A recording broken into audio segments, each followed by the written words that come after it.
Hi hello ನಮಸ್ಕಾರ ಸ್ನೇಹಿತರೆ. ಸತ್ಯಣ್ಣನ ಸತ್ಯ ಹೊರಬಿತ್ತದೆ. ಇಲ್ಲಿ ಅಚ್ಯುತ್ ಭೂಮಿ ಜೊತೆ ಹೋಗುವುದಕ್ಕೆ ಒಪ್ಕೊಳ್ದೇ ಇರೋ ಸತ್ಯಣ್ಣನ ಸತ್ಯವನ್ನ ಬಟಾಬೈಲ್ ಮಾಡ್ತಿದ್ದಾರೆ ಅಚ್ಯುತ್. ಇದೆಲ್ಲದರ ನಡುವೆ ಶ್ರವಣ್ ಓಪನ್ ಆಗಿ ಅಶ್ವಿನಿ ಹತ್ರ ಮನಸ್ವಿನಿ ತನ್ನ ಮಗಳು ಅನ್ನೋ ಸತ್ಯವನ್ನ ಹೇಳ್ತಿದ್ದಾರೆ. ಹಾಗಿದ್ರೆ ಏನಾಯ್ತು ಅಂತದ್ದು, ಯಾವ ರೀತಿಯ ಟ್ವಿಸ್ಟ್ ಅಂಡ್ ಟರ್ನ್ ಸಿಗ್ತದೆ. ಜೊತೆಗೆ ಇಲ್ಲಿ ಅಚ್ಯುತ್ಗೆ ತಮ್ಮ ಇದ್ದಾರಪ್ಪ.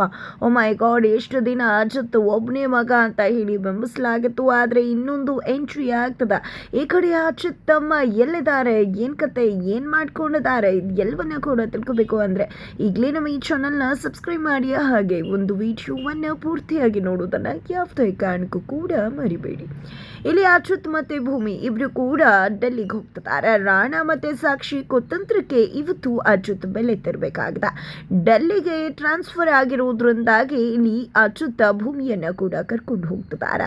ಇಲ್ಲಿ ಶ್ರವಣ ಭೂಮಿಯನ್ನ ಕರ್ಕೊಂಡು ಹೋಗೋದು ಬೇಡ, ಸ್ವಲ್ಪ ದಿನ ಅಚ್ಯುತ್ ಅಲ್ಲಿ ಎಲ್ಲಿ, ಆ ನಂತರ ಭೂಮಿನ ಅಲ್ಲಿ ಕರೆಸ್ಕೊಳ್ಳಿ, ಹೊಸ ಜಾಗ ಅಲ್ವಾ ಅಂತ ಹೇಳ್ತಾರೆ. ಆದ್ರೆ ಅಚ್ಯುತ್ಗೆ ತುಂಬಾ ಚಂದ ಗೊತ್ತದ, ಇಲ್ಲಿ ನಾನು ಎತ್ಕೊಂಡೆ ಭೂಮಿ ಅವರ ಮನಸ್ಸಿಗೆ ಈ ಮನೆಯವರು ಘಾಸೆ ಮಾಡ್ತಾರೆ. ಅಂಥದ್ರಲ್ಲಿ ಇಲ್ಲಿ ಭೂಮಿ ಚೆನ್ನಾಗಿರ್ತಾಳೆ ಅಂದರೆ ಖಂಡಿತ ಸಾಧ್ಯ ಅಲ್ಲ. ಜೊತೆಗೆ ಅವರ ಜೀವಕ್ಕೂ ಕೂಡ ಅಪಾಯ ಇದೆ. ಅದೇ ಕಾರಣಕ್ಕೋಸ್ಕರ ನಾನು ಭೂಮಿಯನ್ನು ನನ್ನ ಜೊತೆಲೇ ಕರ್ಕೊಂಡು ಹೋಗ್ತೀನಿ, ನನ್ನ ಹೆಂಡತನ ಬಿಟ್ಟು ನಾನು ಇರೋಕ್ಕಾಗೋದಿಲ್ಲ ಅಂತ ಹೇಳ್ಬಿಡ್ತಾರೆ. ಹಾಗಾಗಿ ಭೂಮಿ ಕೂಡ ಅಚ್ಯುತ್ ಜೊತೆ ಹೋಗಬೇಕಾಗಿದೆ. ಆದರೆ ತಂದೆ ಆಗಿರ್ತಕ್ಕಂಥ ಶ್ರವಣ್ಗೆ ನಿಜವಾಗ್ಲೂ ಆ ಒಂದು ಮಗಳು ಅಂತಕ್ಕಂಥ ಭಾವ ಕಾಡ್ತದೆ. ಆದರೆ ಅವ್ರಿಗೆ ಗೊತ್ತಿಲ್ಲ ಭೂಮಿ ತನ್ನ ಮಗಳು ಅಂತಕ್ಕಂಥದ್ದು. ಅವರು ಅಶ್ವಿನಿನೇ ಮನಸ್ವಿನಿ ಅಂತ ಅಂದ್ಕೊಂಡಿದ್ದಾರೆ. ಆದರೂ ಕೂಡ ಹೆತ್ತ ಒಂದು ತಂದೆ ಅಲ್ವಾ, ನಿಜವಾಗ್ಲೂ ತಂದೆ ಆದಮೇಲೆ ಮಗಳು ತನ್ನಿಂದ ದೂರ ಹೋಗ್ತಿದ್ದಾಳೆ ಅಂದರೆ ಅವ್ರಿಗೆ ಗೊತ್ತಿಲ್ಲದಾಗೆ ಏನೋ ಒಂದು ರೀತಿಯ ನೋವು, ದುಃಖ ಉಮ್ಮಳಿಸಿ ಬರ್ತಿದೆ ಅಂತಲೇ ಹೇಳ್ಬೋದು. ಆದರೆ ಅವರು ಅದನ್ನೆಲ್ಲ ಅನ್ಕೋತಿರೋದು, ಇಲ್ಲಿ ಭೂಮಿಯನ್ನು ನಾನು ಎಷ್ಟು ದಿನ ಒಂದು ಮಗಳಾಗಿ ನೋಡಿಬಿಟ್ಟಿದ್ದೆ, ಇವಳೇ ಮನಸ್ವಿನಿ ಆಗಿರ್ಬೋದಾ ಅಂತ ಕೂಡ ಅಂದ್ಕೊಂಡಿದ್ದೆ, ಅದಕ್ಕೆ ಈ ರೀತಿ ಅನ್ನಿಸ್ತಿರ್ಬೋದು. ಜೊತೆಗೆ ತಂದೆ ಇಲ್ಲದ ಮಗು ಆಗಿರೋದ್ರಿಂದಾಗಿ ಅವಳ ಬಗ್ಗೆ ನನಗೆ ಕರುಣೆ ಇಂದಾಗಿ ಈ ರೀತಿ ಭಾವನೆ ಬರ್ತಿರ್ಬೋದು ಅಂತ ಅನ್ಕೋತಿದ್ದಾರೆ. ಪಾಪ ಅವರಿಗೆ ಗೊತ್ತಿಲ್ಲ ನಾನು ಅವಳ ಸ್ವಂತ ತಂದೆ, ಹಾಗಾಗಿ ನನ್ನ ಮಗಳು ನನ್ನಿಂದ ದೂರ ಹೋಗ್ತಿರೋದ್ರಿಂದ ನನ್ನ ಮನಸ್ಸಿಗೆ ಈ ರೀತಿ ನೋವು ಆಗ್ತಿದೆ ಅಂತಕ್ಕಂಥದ್ದು. ಆದರೆ ಇಲ್ಲಿ ಶ್ರವಣ್ಣವರು ತುಂಬ ಅಂದರೆ ತುಂಬ ಡಿಸ್ಟರ್ಬ್ ಆಗಿಬಿಟ್ಟಿದ್ದಾರೆ. ಇಲ್ಲಿ ಭೂಮಿ ತಮ್ಮನ್ನು ಬಿಟ್ಟು ಡೆಲ್ಲಿಗೆ ಹೋಗ್ತಿದ್ದಾಳೆ ಅಜ್ಜಿ ಜೊತೆ ಅಂತ.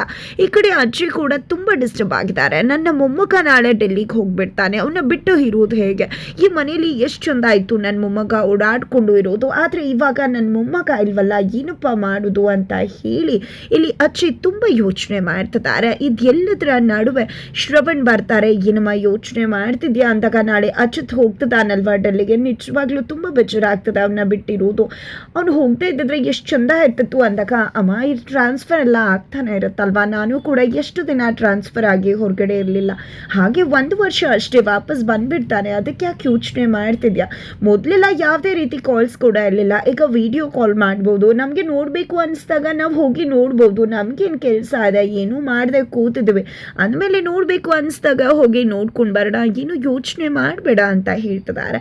ನಂತರ ಇದೇನಮ್ಮ ಸ್ವೆಟರ್ ಅಂದಾಗ ಮನಸ್ವಿನಿಗೋಸ್ಕರ ಹೊಲಿದಿದ್ದು, ತಗೋ ಕೊಟ್ಬಿಡು ಅಂತ ಹೇಳ್ತಾರೆ ಅಜ್ಜಿ. ಆದರೆ ಆ ಒಂದು ಸ್ವೆಟರನ್ನು ಅವ್ರಿಗೆ ಮನಸ್ವಿನಿಗೆ ಕೊಡಬೇಕು ಅಂತ ಅನಿಸೋದಿಲ್ಲ. ಭೂಮಿ ಹೋಗ್ತದಾಳೆ, ಅಲ್ಲಿ ತುಂಬ ಚಳಿ ಇರುತ್ತೆ, ಭೂಮಿಗೆ ಕೊಟ್ಬಿಡೋಣ ಅಂತ ಹೇಳಿ ಅನಿಸಿ ಭೂಮಿಯ ರೂಮಿಗೆ ಹೋಗ್ತಿದ್ದಾರೆ. ಇತ್ತ ಕಡೆ ಅಚ್ಯುತ್ ಮತ್ತೆ ಭೂಮಿ ಇಬ್ರು ಕೂಡ ಬಟ್ಟೆ ಪ್ಯಾಕ್ ಮಾಡ್ಕೋತಿರ್ತಾರೆ. ಅದ್ರ ನಡುವೆ ಶ್ರವಣ್ ಅಲ್ಲಿಗೆ ಸ್ವೆಟರ್ ತಗೊಂಡ್ ಬರ್ತಾರೆ. ಶ್ರವಣ್ ಬಂದದ ನಿಜವಾಗ್ಲೂ ಅಚ್ಚರಿ ಆಗ್ಬಿಡತ್ತೆ ಅಚ್ಯುತ್ ಮತ್ತೆ ಭೂಮಿಗೆ. ಈ ಕಡೆ ಭೂಮಿ ದುಡ್ಡು ಸಾಹೇಬ್ರು ಇಲ್ಲಿ ಅಂತ ಅನ್ಕೋತಿದ್ದಾಗ ಇತ್ತ ಕಡೆ ಸಂಗೀತ ಅವರು ನನ್ನ ಸೊಸೆಗೆ ಒಂದು 6 ತಿಂಗಳಿಗೆ ಆಗುವಷ್ಟು ಸೀರೆ ಪಿನ್ನು ಎಲ್ಲಾನು ಕೂಡ ಪರ್ಚೇಸ್ ಮಾಡಿ ಕೊಡಬೇಕು ಅಂತ ಅನ್ಕೊಂಡಿದ್ದೆ. ಭೂಮಿ ರೂಮ್ಗೆ ಅವರು ಕೂಡ ಬರ್ತಾರೆ. ಅಷ್ಟರಲ್ಲಿ ಇಲ್ಲಿ ಶ್ರವಣ್ ಬಂದಿರುವುದನ್ನ ನೋಡಿ ಅವ್ರಿಗೂ ಕೂಡ ಅಚ್ಚರಿ ಆಗತ್ತೆ. ಏನಿದು ದುಡ್ಡು ಸಾಹೇಬ್ರು ಇಲ್ಲಿ ಬಂದಿದ್ದಾರೆ ಅಂತ ಭೂಮಿ ಹೇಳಿದಾಗ, ಇನ್ಯಾಕೆ ಬಂದಿರ್ತಾರೆ, ಖಂಡಿತ ಏನೋ ವಿಷಯ ಇರತ್ತೆ, ಸುಮ್ಮನೆ ಅಂತೂ ಬಂದಿರ್ಲಿಕ್ಕೆ ಸಾಧ್ಯ ಇಲ್ಲ ಅಂತ ಹೇಳಿ ಅಚ್ಯುತ್ ಇನ್ನೇನೋ ಘಾಸಿ ಮಾಡೋಕೆ ಬಂದಿರ್ಬೋದು ಅನ್ನೋ ಅರ್ಥದಲ್ಲಿ ಮಾತನಾಡ್ತಾರೆ. ಆದರೆ ಇಲ್ಲಿ ಶ್ರವಣ್ ಅವರು ಬರ್ತಿದ್ದಾಗನೇ ಇಲ್ಲಿ ಆ ಒಂದು ಸ್ವೆಟರನ್ನು ಭೂಮಿಗೆ ಕೊಡೋದ್ರ ಬದಲು ಹಾಗೆ ಮೌನವಾಗಿ ನಿಂತ್ಕೊಂಡ್ಬಿಡ್ತಾರೆ. ಈ ಕಡೆ ಭೂಮಿನೇ ಮಾತನಾಡೋಕೆ ಶುರು ಮಾಡ್ತಾಳೆ. ದುಡ್ಡು ಸಾಹೇಬ್ರಿಗೆ ಇವತ್ತು ಖುಷಿ ಆಗ್ತಿರ್ಬೇಕಲ್ವಾ, ನಾನು ಈ ಮನೆಗೆ ಅಜಿತ್ ಸಾಹೇಬ್ರನ್ನ ಮದುವೆ ಆಗಿ ಬಂದಾಗಿಂದ ಕೂಡ ನಿಮಗೆ ನನ್ನ ಕಂಡ್ರೇನೆ ಆಗ್ತಿರ್ಲಿಲ್ಲ. ನಿಮಗೆ ನಾನು ನಿಮ್ಮ ಸುತ್ತಮುತ್ತ ಓಡಾಡೋದು ಕೂಡ ಇಷ್ಟ ಇರಲಿಲ್ಲ. ಎಷ್ಟೋ ಬಾರಿ ನೀವು ನನ್ನ ಹತ್ರನೇ ಹೇಳಿದ್ರ ನನಗೆ ನೀನು ನನ್ನ ಸುತ್ತಮುತ್ತ ಓಡಾಡೋದು ಅಂದರೆ ಇಷ್ಟ ಇಲ್ಲ ಹಾಗೆ ಹೀಗೆ ಅಂತ.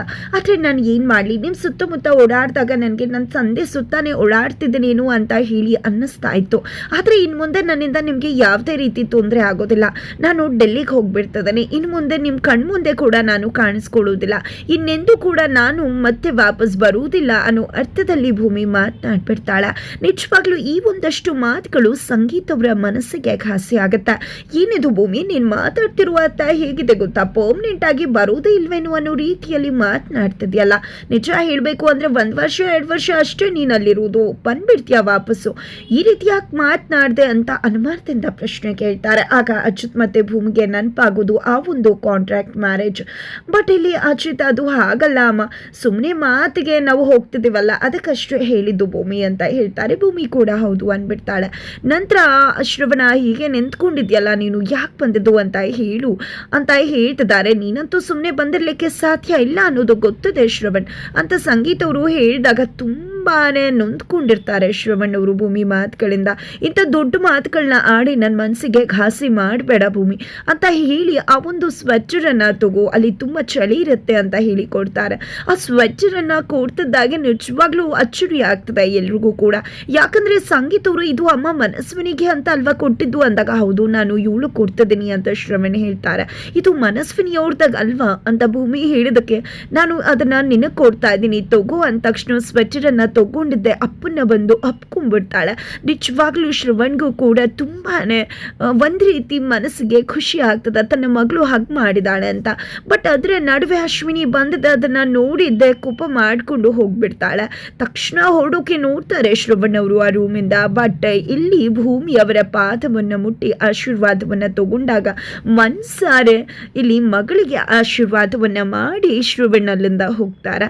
ನಂತರ ಇಲ್ಲಿ ನಿಜವಾಗ್ಲೂ ಭೂಮಿಗೆ ತುಂಬಾನೇ ಖುಷಿ ಆಗತ್ತೆ. ಅದು ಎಲ್ಲದರ ನಡುವೆ ಇದ್ದ ಕಡೆ ಅಶ್ವಿನಿನ ಕರ್ಕೊಂಡು ಹೋಗಿ ಹಾಲ್ನಲ್ಲಿ ಕೂರಿಸಿ ಮಾತನಾಡ್ತಿದ್ದಾರೆ. ಅಪ್ಪ ನಿಮಗೆ ಗೊತ್ತಿದೆ ಅಲ್ವಾ, ನನಗೆ ಭೂಮಿ ನೀವು ಕ್ಲೋಸ್ ಆಗಿರೋದಂದ್ರೆ ಇನ್ಸೆಕ್ಯೂರಿಟಿ ಫೀಲ್ ಆಗುತ್ತೆ ಅಂತ ಅವತ್ತು ಕನ್ಸು ಕೂಡ ಬಿದ್ದಿತ್ತು ಅಂದಿದ್ದೆ ಅಲ್ವಾ, ನೀವು ಅವಳ ಜೊತೆ ಹೋಗಿ ನನ್ನನ್ನು ಬಿಟ್ಬಿಡೋದ್ರು ರೀತಿ ಅಂತ ಹೇಳಿ ಅಶ್ವಿನಿ ಹೇಳಿದಾಗ, ಅಯ್ಯೋ ಕಂದ ಯಾಕೆ ರೀತಿ ಅನ್ಕೋತಿದ್ಯಾ, ನನ್ನ ಮಗಳು ಪ್ರೀತಿ ನನ್ನ ಮಗಳಗಲ್ದೆ ಬೇರೆ ಯಾರಿಗೂ ಕೂಡ ಸಿಗೋದಿಲ್ಲ, ಆಕೆಗೆ ತಂದೆ ಇಲ್ಲ, ನಿಜವಾಗ್ಲೂ ಕರುಣೆ ರೀತಿಯಲ್ಲಿ ಖಂಡಿತ ಆ ಒಂದು ಪ್ರೀತಿ ಬರುತ್ತೆ ಅಷ್ಟೇ, ನಿಜವಾಗ್ಲೂ ಅದು ಅನುಕಂಪ ಕರುಣೆ, ಅದಕ್ಕೆ ಬಿಟ್ಟು ಇನ್ನೇನು ಇಲ್ಲ, ನನ್ನ ಮಗಳ ಪ್ರೀತಿ ಯಾವತ್ತೂ ಕೂಡ ನನ್ನ ಮಗಳಿಗೆ ಬಿಟ್ಟು ಬೇರೆ ಯಾರಿಗೂ ಸಿಗೋದಿಲ್ಲ ಮಗಳ. ಆದರೆ ನಿನ್ಗೆ ಯಾಕೆ ಈ ರೀತಿ ಇನ್ಸೆಕ್ಯೂರಿಟಿ ಕಾಡ್ತಿದೆ ಅಂತ ಗೊತ್ತಿಲ್ಲ, ನನಗಾಗಲಿ ಶಾರ್ಥಗಾಗಲಿ ಇರಲಿಲ್ಲ, ನೀನು ಹಾಸ್ಟೆಲಲ್ಲಿ ಬೆಳೆದಿರೋದ್ರಿಂದ ಈ ರೀತಿ ಅನ್ನಿಸ್ತಿರ್ಬೋದು, ಬಟ್ ಈ ಮನೇಲಿ ಇದೆಯಾ ನೀನು, ಇನ್ನು ಮುಂದೆ ಆ ಭಯನ ಬಿಟ್ಬಿಡು ಅಂತ ಶ್ರವಣ್ ಹೇಳ್ತಾರೆ. ಈ ಕಡೆ ಅಶ್ವಿನಿಗೆ ಮನಸ್ಸಲ್ಲೇ ಕುದ್ದೋಗ್ಬಿಡತ್ತೆ. ಬಟ್ ಆದರೂ ಕೂಡ ಸರಿ ಪಾಪ, ಇನ್ನು ಮುಂದೆ ಯಾವುದೇ ರೀತಿಲೂ ಈ ರೀತಿ ನಂಗೆ ಬೇಜಾರು ಆಗಲ್ಲ, ಯಾಕಂದರೆ ನನ್ನ ಮಗಳ ಸ್ಥಾನ ನನ್ನ ಮಗಳಿಗೆ ಮಾತ್ರ ಅಂದ್ರಲ್ವಾ, ಅಷ್ಟು ಸಾಕು ನನಗೆ ಅಂತ ಅಶ್ವಿನಿ ಹೇಳ್ತಾಳೆ. ಯಾಕಂದರೆ ಇಲ್ಲಿ ಶ್ರವಣ್ ಅವರು ಬೇಕಿದ್ರೆ ನಾನು ಡೆಲ್ಲಿಗೂ ಕೂಡ ಹೋಗ್ಬೋದು, ಅವಳನ್ನ ನೋಡೋದಕ್ಕೆ ಅಚ್ಚರಿ ಇಲ್ಲ, ಅದಕ್ಕೆಲ್ಲ ನೀನು ಬೇಜಾರು ಮಾಡ್ಕೋಬಾರ್ದು ಅಂತ ಕೂಡ ಹೇಳ್ಬಿಡ್ತಾರೆ ಶ್ರವಣ್ ಅವರು. ಇತ್ತ ಕಡೆ ಸತ್ಯನ ಸಾಕ್ಷಿ ಜೊತೆ ಇದ್ದಾರೆ. ಏನಿದು ನಾವಿಬ್ರು ಇವತ್ತು ಹೊರಡ್ತಿದ್ವಿ ಅಂದ್ರೂ ಕೂಡ ಸತ್ಯನ ಬಂದೇ ಇಲ್ವಲ್ಲ, ಕಾಲ್ ಮಾಡು ಅಂತ ಕಾಲ್ ಮಾಡಿಸ್ತಾರೆ. ಅಲ್ಲಿ ಸತ್ಯನ ತಾನು ಕ್ಲೈಂಟ್ ಜೊತೆ ಇದ್ದೀನಿ ಬರ್ತೀನಿ, ನೀವು ಹೋಗ್ತಿದ್ದೀರಾ ಅನ್ನೋ ವಿಷಯ ಗೊತ್ತಿದೆ ನನಗೆ ಅಂತ ಹೇಳ್ತಾರೆ. ನಿಜವಾಗ್ಲೂ ಸತ್ಯನ ಡೈವರ್ಟ್ ಆಗಿಬಿಟ್ಟಿದ್ದಾರೆ ಸಾಕ್ಷಿ ವಿಷಯದಲ್ಲಿ. ಇಲ್ಲಿ ಅಜಿತ್ ಮೂಮಿ ಡೆಲ್ಲಿಗೆ ಹೋಗ್ತಿದ್ದಾರೆ ಅನ್ನೋ ಬೇಜಾರು ಇಲ್ಲ, ಅಜಿತ್ ಮೂಮಿ ಡೆಲ್ಲಿಗೆ ಇವತ್ತು ಹೋಗ್ತಿದ್ದಾರೆ ಅನ್ನೋ ನೆನಪು ಕೂಡ ಇಲ್ಲ ಸತ್ಯನಿಗೆ. ಆದರೆ ಏನೋ ವಿಷಯ ಮುಚ್ಚಿಡ್ತಿರ್ಬೋದು ಅಂತಾನೆ ಅಜಿತ್ಗೆ ಅನಿಸುತ್ತೆ. ಅಲ್ಲಿ ಏನದು ಸುಳ್ಳು ಹೇಳ್ಬಿಟ್ರಲ್ಲ, ನೀವೇನಾದರೂ ನನ್ನ ಲವ್ ಮಾಡ್ತಿದ್ರಾ ಅಂತ ಸಾಕ್ಷಿ ಕೇಳಿದಾಗ, ಖಂಡಿತ ಇಲ್ಲ ಕಣ್ರಿ, ನಿಮ್ಮ ಜೊತೆ ಇದ್ದಷ್ಟು ಏನೋ ಒಂದು ರೀತಿ ಖುಷಿ ಆಗತ್ತೆ ನನಗೆ ಟೈಮ್ ಸ್ಪೆಂಡ್ ಮಾಡೋದು ಅಂತ ಹೇಳಿ ಸತ್ಯನ ಹೇಳ್ತಾರೆ. ತದನಂತರ ಇಲ್ಲಿ ರಾಣವ್ರಿಗೆ ಕಾಲ್ ಮಾಡಿ ಹೇಗಾದರೂ ಮಾಡಿ ಟ್ರಾನ್ಸ್ಫರ್ನ ಕ್ಯಾನ್ಸಲ್ ಮಾಡಿಸ್ಬೇಕು ಅಂತ ಹೇಳಿ ಟ್ರೈ ಮಾಡ್ತಿದ್ದಾರೆ ಇಲ್ಲಿ ಅಚ್ಯುತ್ ತಂದೆ. ಬಟ್ ಯಾವುದೇ ರೀತಿಲೂ ಕೂಡ ಕಾಲ್ ಪಿಕ್ ಮಾಡ್ತಿಲ್ಲ. ಇದು ಎಂಥ ಕರ್ಮ, ಯಾವ ತಂದೆ ತಾಯಿಗೆ ಚಂದಲ್ಲಿ ಸಂಕಟ ಕೊಟ್ಟಿದ್ವೋ. ಚಿಕ್ಕ ಮಗ ಕೂಡ ನಾನು ಇಲ್ಲಿರಲ್ಲ, ಡಾಕ್ಟರ್ ಓದ್ತೀನಿ ಡಾಕ್ಟರ್ ಆಗ್ತೀನಿ ಅಂತ ಹೇಳಿ ಫಾರಿನ್ಗೆ ಹೋದನು, ವಾಪಸ್ ಆಗಲಿಲ್ಲ. ಇವನಾದರೂ ನಮ್ಮ ಜೊತೆ ಇರ್ತಾನೆ ಅಂದ್ಕೊಂಡ್ರೆ ಇವನು ಕತೆ ಕೂಡ ಈ ರೀತಿ ಆಗೋಯ್ತಲ್ಲ, ಏನಿದು ಹಣೆ ಬರ ಅಂತ ತುಂಬ ನೊಂದ್ಕೋತಿದ್ದಾರೆ. ಇದ್ರ ಮುಖಾಂತರ ಅಜಿತ್ನ ತಮ್ಮನಾಗಿ ಮತ್ತೊಬ್ರು ಎಂಟ್ರಿ ಕೊಡೋ ಸಾಧ್ಯತೆ ಇದೆ. ಇದು ಎಲ್ಲದರ ನಡುವೆ ಸತ್ಯಣ್ಣ ಮನೆಗೆ ಬರ್ತಾರೆ. ಮನೆಗೆ ಬರ್ತಿದ್ದಾಗೆ ಸತ್ಯಣ್ಣನೂ ಕೂಡ ಈ ಒಂದು ಕೇಸ್ ಮುಗಿತಿದ್ದಾಗೆ ಡೆಲ್ಲಿ ಕರ್ಸ್ಕೊಂಡ್ಬಿಡ್ತೀನಿ ಅಂತ ಅಚ್ಯುತ್ ಹೇಳಿದ್ರೆ, ಇಲ್ಲಪ್ಪ ನಾನು ಇಲ್ಲೇ ಇರ್ತೀನಿ ಅಂತಿದ್ದಾರೆ. ಅಲ್ಲೇ ಗೊತ್ತಾಗ್ಬಿಡುತ್ತೆ ಅಚ್ಯುತ್ಗೆ. ಗೊತ್ತಿದೆ ಅಣ್ಣ, ನಿಜವಾಗ್ಲೂ ಕೂಡ ನನಗೆ ಡೆಲ್ಲಿಗೆ ಹೋದಾಗಿಂದ ಕೂಡ ನೀವು ಕೈಗೂ ಸಿಗ್ತಾ ಇಲ್ಲ, ಏನು ನಡೀತಿದೆ, ನಿಜವಾಗ್ಲೂ ಏನಾದರೂ ಮುಚ್ಚಿಡ್ತಿದ್ದೀರಾ ಹೇಳಿ ಅಂತ ಕೇಳ್ತಾರೆ. ಏನೂ ಇಲ್ಲ ಅಂತಾನೆ ಸತ್ಯಣ್ಣ ವಾದ ಮಾಡ್ತಿದ್ದಾರೆ. ಹಾಗಿದ್ರೆ ಏನಾಗುತ್ತೆ ಮುಂದೆ ತಿಳ್ಕೋಬೇಕು ಅಂದರೆ ಮುಂದಿನ ವೀಡಿಯೋಗೆ ವೇಟ್ ಮಾಡುವುದನ್ನು ಯಾವುದೇ ಕಾರಣಕ್ಕೂ ಕೂಡ ಮರಿಬೇಡಿ.